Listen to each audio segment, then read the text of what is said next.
I think I would have been nervous to publish that podcast if I was you. I feel like you're on like a list now.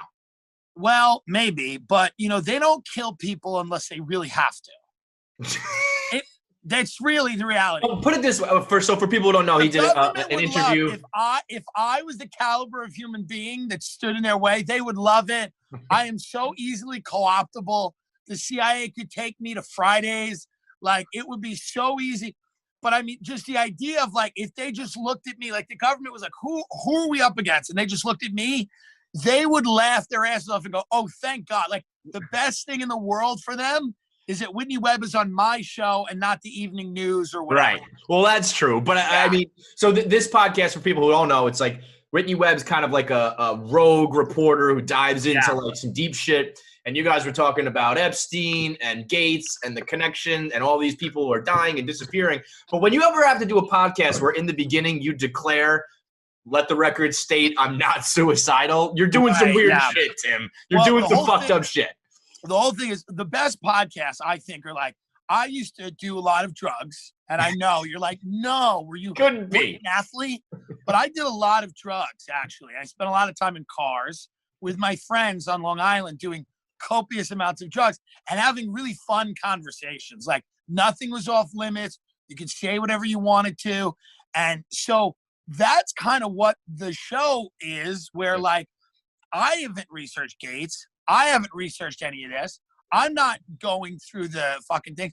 But Whitney is out there doing research. You can agree with her conclusions. You can disagree with her conclusion. But it's a fucking interesting conversation to have, especially if you're on PCP. Which I suggest you be on some type of mind-altering weed, whatever. I was amounts of drugs. Have you done PCP? I've never done PCP. Okay.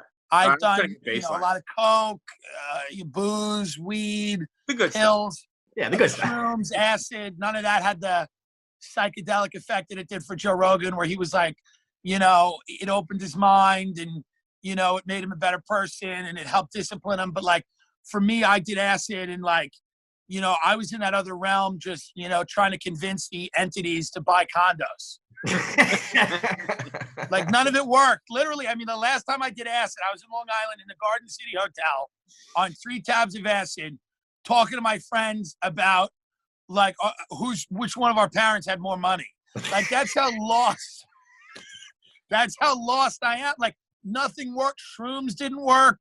Like, I would sit on a beach in shrooms. I'd take like an 1/8 of shrooms.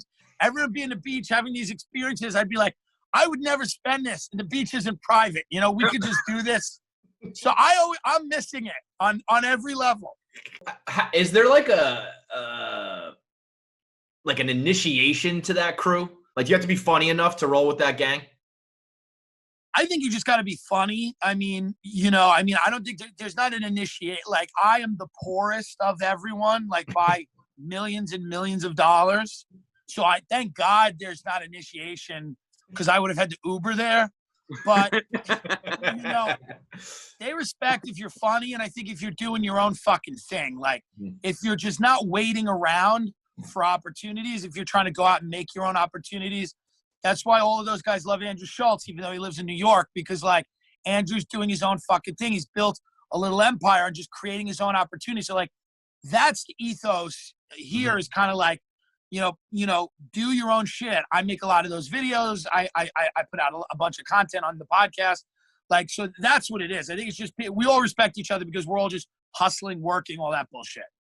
What about the people who are out here hustling, doing virtual stand-up shows? I mean, I've suggested that they be arrested. Exterminated? I was like, I think you're going to go timid with this take here. No. It doesn't work. This is what I want these people to understand. It's not, dude, if that was all there was for the rest of time, I would bow out and be like, fuck it. I had a great run. I entertained a lot of people. Stand-up comedy has to be in a fucking room with live human beings. I don't care if they're socially distanced or there's 20% of them or whatever. I performed for 5 people in a coffee house, but it's got to be live human beings. It's never going to be what you want it to be on a fucking Zoom comedy show. It is not the future. It is not going to replace stand-up. It is stupid, And I know that some people have to do it. And some people are making money doing it. And I'm not judging those people. I am. But what I'm saying is that it fucking sucks. Yeah. Now,